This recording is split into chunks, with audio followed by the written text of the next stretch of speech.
Hello and welcome to My India. I'm your host, Sarah Walsh. India's growth story is reflected in its capital markets, led by the National Stock Exchange of India. Its flagship benchmark index, the Nifty50, marks 30 years, standing as a symbol of resilience, stability, and rising investor confidence. Amid global uncertainties, Indian markets have remained steady, supported by effective regulation from the Securities and Exchange Board of India, SEBI, along with growing participation from both retail and institutional investors.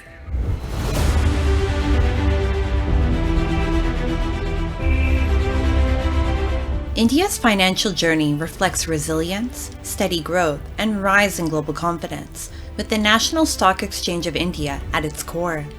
Launched in the mid-1990s, the Nifty50, NSE's benchmark index, recently completed 30 years, marking a significant milestone in India's capital market evolution. Here to celebrate 30 years of Nifty50 index right here at the National Stock Exchange of India. Tracking 50 of the country's leading companies, it has become a key barometer of market trends and investor sentiment across sectors like banking, IT, and energy.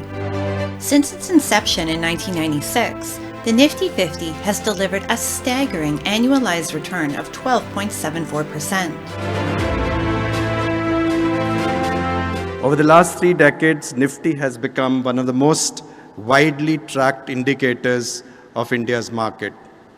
For investors, it's a benchmark. For market participants, it's a reference point. And for many observers of the economy, it's a window into the evolving story of the Indian enterprise. Today, the Nifty50 is more than just a benchmark. It is the primary lens through which investors, both domestic and global, gauge India's market direction and growth trajectory. It also reflects the resilience of the Indian economy, which has remained steady through global disruptions, from financial crises and the pandemic to ongoing geopolitical tensions impacting markets. Against the backdrop of steady growth and remarkable resilience in India's stock market, we spoke with Ashish Kumar Chauhan, Chairman of the National Stock Exchange of India, to decode the factors behind market volatility and understand how India continues to navigate global uncertainties. Many think of NSE as a place where shares are bought and sold. At a basic level, can you tell me and our viewers, what is it that the NSE actually does? What you see as transactions, that is buy and sell, is actually a very interesting process that how a society forms prices. Our job, the main job is to give you price signaling, but it's achieved via a transaction processing. And transaction processing is one side. On the assets itself, you require a lot of information. So, especially for stocks, so we collect information from the companies and give you on quarterly basis, on material impact basis, on instant and stuff like that. So it's a complex process, but it's basically very important because today 1/3 of India's asset of any type put together is now represented by NSE, $5.2 trillion. Globally, where would you stand then? We are now 4th largest after US, China and Japan. Okay. We are the 4th largest economy in the world and we are the 4th largest stock markets also in the world. At the same time, there is an economic theory which says that the poor or low per capita income countries cannot have a well-functioning stock market. Why? Because poor people don't save. And if they save, they don't trust even their brothers. How will they invest in companies sitting 2,000 and 3,000 kilometers away? But India is an exception. It's overturned that notion. Right? And so those theories are theories because exception is India. And that's where now 12.7 crore Indians, unique Indians, we have 25 crore accounts. 12.7 crore Indians put their hard-earned money into stocks of various types. Amazing. On that optimistic note, thank you so much, Mr. Chauhan, for spending time with us. Thank you very much. Tattoos today are more than fashion. They're a bold form of self-expression. But this modern trend has deep traditional roots. In Chhattisgarh, tattooing, known as Godna, was once a vital part of identity and culture. Today, this ancient art is making a strong comeback, blending tradition with modern studios and a new generation of artists.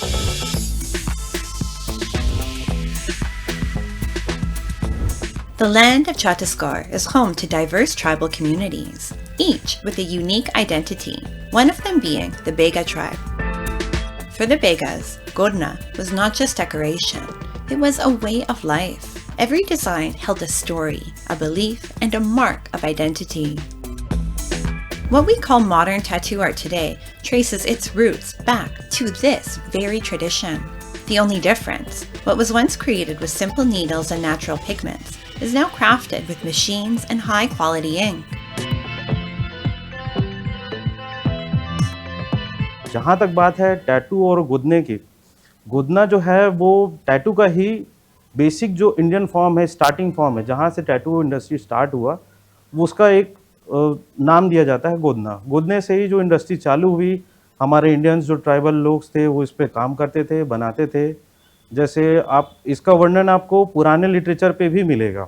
जैसे 64 कलाओं में कृष्णा जी का महारथ है बोला जाता है, उनमें से एक कला जो था वो अपना टैटू ही था।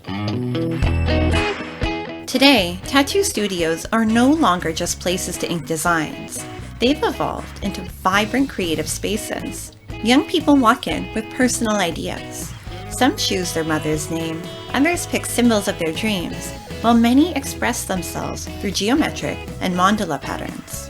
Powered by social media, this art form has found a new voice. No longer confined to villages, these designs are now shaping global trends. जो पहले गोद में बनाते थे उन लोग क्या है सर कि जैसे 10-5 रुपए जो भी उनको मिल जाए या फिर चावल आवाल लेके ऐसा टैटू बनाते थे और उनके टैटू में वो बात भी नहीं रहता था। बट आज के डेट में ऐसा है सर कि जैसे हम लोग टैटू बनवा रहे हैं, है ना, या बना रहे हैं, हम लोग आर्टिस्ट लोग की बात कर रहा हूँ, तो उन लोग को क्या है सर इसमें अच्छे से काम करने का ही मौका मिल रहा है ना। और कोई भी आर्टिस्ट आज के डेट में अगर अच्छा से काम कर रहा है और अच्छे से अपने काम में मतलब फिनिशिंग दे रहे हैं, 2-4 क्लाइंट अगर उसके पास अच्छे जुड़ गए हैं, तो सर वो गिरे से गिरे हालत में ऐसा है कि आज के डेट में 40 से 50 हज़ार रुपये कम से कम कमा सकते हैं।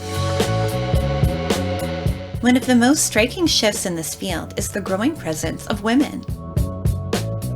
In cities like Raipur and Bhilai, young female tattoo artists are not just entering the space, they're redefining it with confidence and creativity, breaking stereotypes and setting new standards of professionalism. Beyond creating stunning designs, they're also fostering safe, welcoming environments, reshaping how the industry is perceived.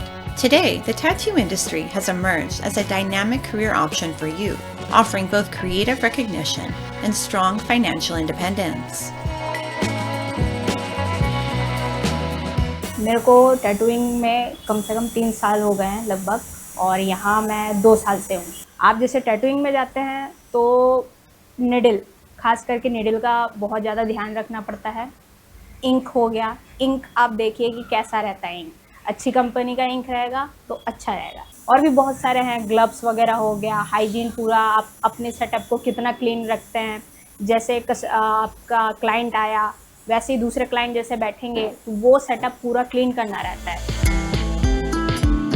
Today's youth choose their own tattoo designs, with social media as their biggest source of inspiration. Tattoos are no longer just designs. They become symbols of personal identity and expression. Inspired by this trend, many youngsters, like Shubham, are stepping into the art form.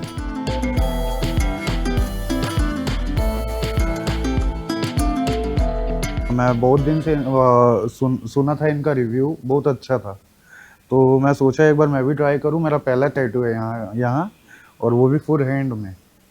अब यहाँ आके ना मैं छोटा सा बनाने के लिए आया था। अब इनका मैं प्रोफाइल वगैरह सब रिव्यू वगैरह देखा तो मेरे को अच्छा लगा, तो ना मैं पूरा डिज़ाइन, ज्योमेट्रिकल, मंडाला, पोर्ट्रेट, तीनों डिज़ाइन एक ही टैटू में है मेरे। From the forests of Kawarda to urban skin, Bega Godnes is finding a new, bold identity. Today's youth are taking these traditional designs global through social media. Artists like Shailendra and Jolie show how heritage can become a modern trend. For the new generation, these tattoos are more than art. They're a proud expression of identity and roots.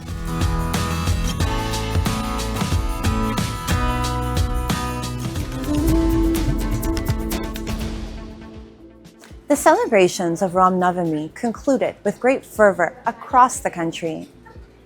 Massive processions transformed the streets into a sea of devotion as thousands joined vibrant Shobha-yatras featuring drums, devotional chants, tableaux, and saffron flags. The grand celebrations reflected not just religious fervor, but also a spirit of unity as people came together in harmony, reinforcing the message of brotherhood and peaceful coexistence. India celebrates Ram Navami with devotion, color, and a spirit that goes beyond religion, bringing communities together in a shared celebration of values and harmony. Across cities and villages, processions, bhajans, and temple decorations mark the birth of Hindu god Rama. Alongside these rituals, what truly stands out is the participation of people from all walks of life, turning the festival into a symbol of unity. Adding to this spirit, in a unique display of devotion, an artist in Ayodhya was also seen engraving Lord Rama's name on grains of rice, expressing his deep reverence and devotion. आज हमारे प्रभु श्री राम का जन्म दिवस है, इसलिए मैं यहाँ पर आया हूँ और एक एक चावल के दाने पर श्री राम का नाम लिखता हूँ और इस लिफाफे में पैक करके आने वाले भक्तों को मैं फ्री ऑफ कॉस्ट वितरित करता हूँ. During the festival, temples were beautifully decorated and special prayers, bhajans and recitations of the Ramayana filled the air with devotion.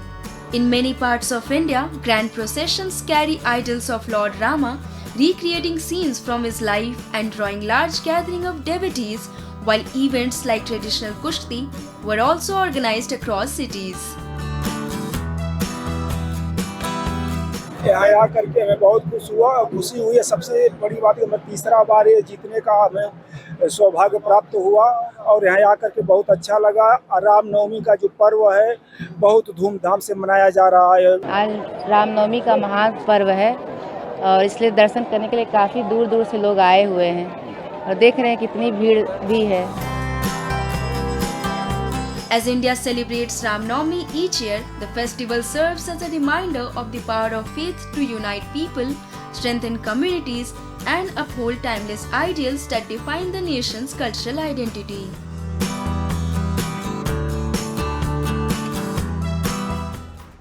Now, let's delve into World in Focus, featuring the latest global developments and events shaping our world.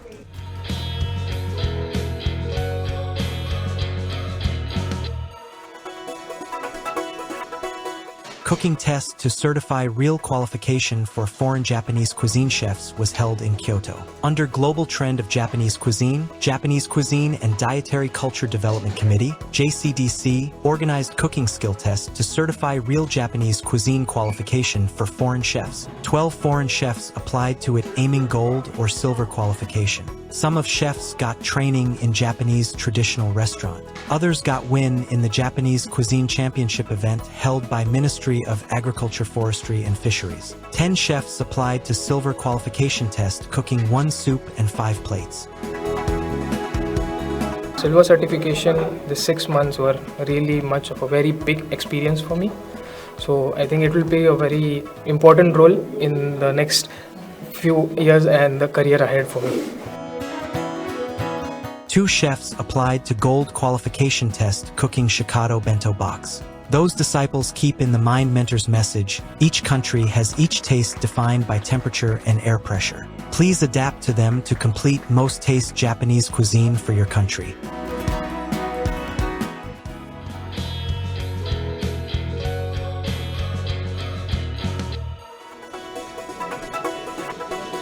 Visitors to Spain's iconic Park Güell are delighted by colorful and giant chocolate Easter eggs, each inspired by renowned architect Antoni Gaudi's distinctive designs. Park Güell is hosting the Gaudi in Chocolate exhibition as it marks its centennial, having first opened its gates as a public park in 1926. The 10 gourmet chocolate eggs, nestled between pillars featuring Gaudi's ubiquitous mosaics, are competing for visitors' votes to earn a spot at Barcelona's Chocolate Museum. The rest will participate in the symbolic breaking of the Easter egg, carried out by students from local schools, and will be eaten afterwards. The chocolate pieces, made by top Barcelona pastry chefs, reflect the park's characteristic shapes, symbolism, and colors, reinterpreted through the Catalan Easter festival of Mona de Pasqua. In modern tradition, these have evolved into elaborate chocolate creations often featuring cartoon characters, football players, and other designs.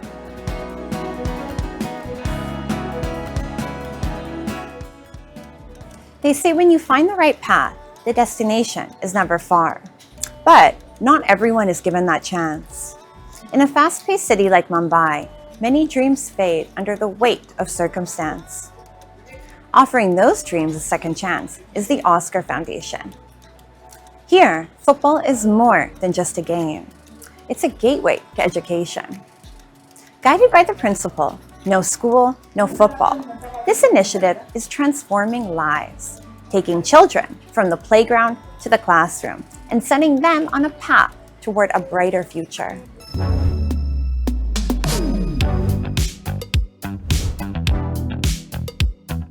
This is Mumbai, the city of dreams, and this is a story of grit and determination. Growing up in the slums of Ambedkar Nagar, Ashok Rathod saw how easily children slipped out of classrooms and into uncertain paths. He believed that if they found a place to play, they might also find a purpose to pursue. And so, the Oscar Foundation was born. What began with just 18 children has now grown into a powerful movement.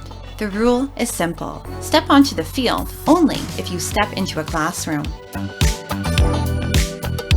Oscar foundation का जो full form है वो organization for social change awareness and responsibility है। Oscar foundation को जो start करने का main मकसद था वो मेरी खुद की पर्सनल जर्नी है। मैं खुद भी एक स्लम कम्युनिटी से बड़ा हुआ हूँ और मैंने देखा बहुत सारे प्रॉब्लम्स, तो इसीलिए 18 बच्चों के साथ शुरुआत की जिससे हम उनको खेल के माध्यम से जोड़े और उसको फिर हम लोग स्कूल के लिए उनको एम्पावर करें। Here, children don't just learn football, they learn time management, teamwork, and responsibility. Coaches and team leaders closely track each child's progress, guiding them from the playground to the classroom, and then to the computer lab. For many, even touching a keyboard was a first-time experience. But today, these children are gaining digital skills and exploring career paths they once never imagined.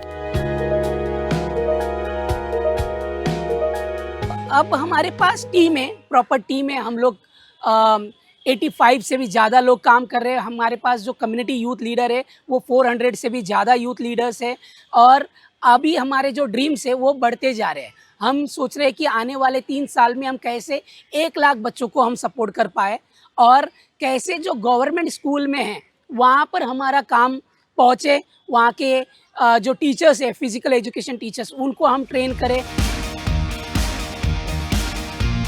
When children step out of narrow lanes and onto the field, their faces light up with possibility.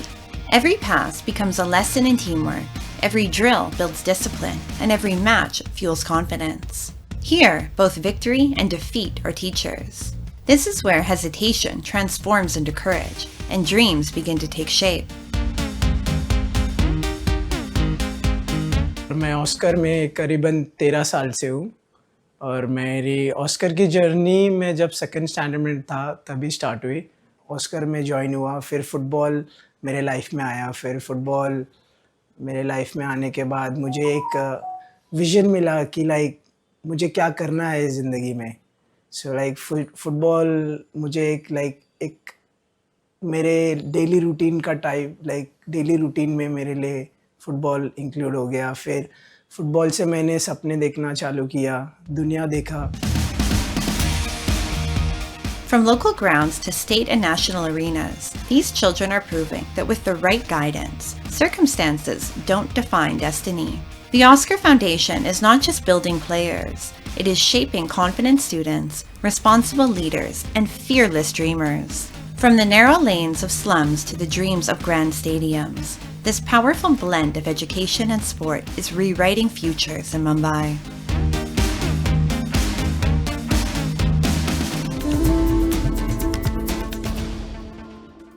India, a land of timeless temples, where every region reflects a rich legacy of art, craftsmanship, and heritage that continues to captivate the world. Today, we take you to a historic coastal town in Tamil Nadu, where history is carved in stone and every sculpture tells a story. Mahabalipuram, a UNESCO World Heritage Site.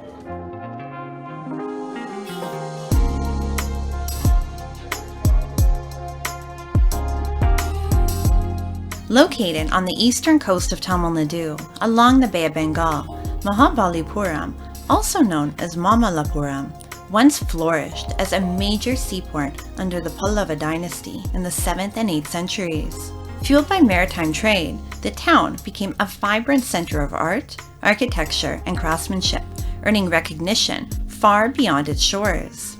Today, its rock-cut temples, ancient caves, and intricately carved sculptures continue to echo that rich legacy. Standing by the sea, the iconic shore temple remains a timeless highlight, offering breathtaking views and a glimpse into India's enduring past. I came here with my family to visit Mahabalipuram. There are 4 or 5 spots which are very good and very ancient. We have seen this temple which is like traditional is very good here, and like we can see यहाँ पर समुंदर किनारा भी है जो हवाएं बहुत अच्छे से चलती है, so यहाँ पे views बहुत अच्छे हैं देखने के लिए. Another iconic attraction in Mahabalipuram is Krishna's Butterball. This massive granite boulder, weighing around 250 tons, has remained mysteriously balanced on a slope for nearly 1,200 years, defying gravity and captivating visitors from around the world. Steeped in legend and local folklore, it continues to intrigue both scientists and storytellers alike. Butter ball जैसे यहाँ पे Krishna butter ball उसको बोलते हैं, बहुत ही famous वो है. That is on the slope, but वो अपना बैलेंस बनाए हुए है, दैट डज नॉट फॉल. और शायद कहावत ये है कि कोई भगवान का अवतार आएगा, उसके धक्के से ही वो शायद बॉल नीचे गिर सकती है, ऐसा कहा गया है.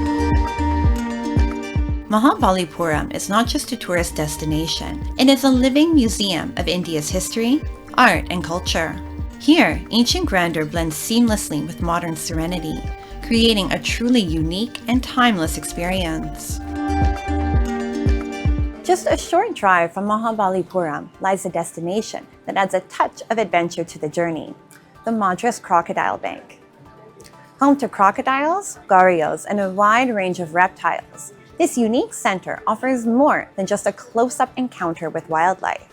It stands as a hub of conservation and awareness, dedicated to protecting and preserving these remarkable species for future generations. Located along the scenic coast near Mahabalipuram, the Madras Crocodile Bank Trust and Center for Herpetology stands as one of Asia's leading institutions dedicated to reptile conservation. Founded in 1976 to protect endangered crocodiles and gharial, it has since evolved into a premier research center for herpetology. Over the years, the center has successfully bred more than 5,000 crocodiles and is now home to around 15 species of crocodilians, along with over 30 other reptile species, making it a vital hub for conservation, research, and education. We have been doing a lot of research in all the crocodilian species all over the world. This is the only institution in India which has only reptile specific animals here. These are all the animals in Madras Crocodile Bank are all reptiles. This is a center for herpetology, which is the study of reptiles. So we have more than in the world there are more than 25 species of crocodilians. In India, in Madras Crocodile Bank, we have around 12 to 15 species of crocodiles. We have snakes, lizards, tortoise, turtles, all reptiles we have in our facility. In addition to crocodiles, the center safely houses a diverse range of reptiles, including snakes, lizards, and turtles. Visitors can learn about their behavior, conservation, and ecological importance through engaging feeding sessions, guided tours, and informative programs. I've really liked it so far. I think all the animals have a really big space to roam around in, which I love animals. I have a bunch, so that's a big thing for me. And also it's very easy. There's no crowds or anything, which I think everyone can see all the animals separately, which is nice. But yeah, I've been really enjoying it. So. We love visiting the Crocodile Bank. I've got the 4 kids, and it's one of their favorite places when they come out to Chennai to see all the animals. They really like the large saltwater crocodile, and they love seeing all the snakes in the snake enclosure as well. We just got to see the gharial feeding, and it was really interesting to watch them come up. The Crocodile Bank goes beyond education. It is deeply committed to conservation. By breeding crocodiles and reintroducing them into their natural habitats, it actively helps strengthen wild populations. More than just a conservation center, it stands as a powerful example of how humans and nature can coexist, protect, and thrive together.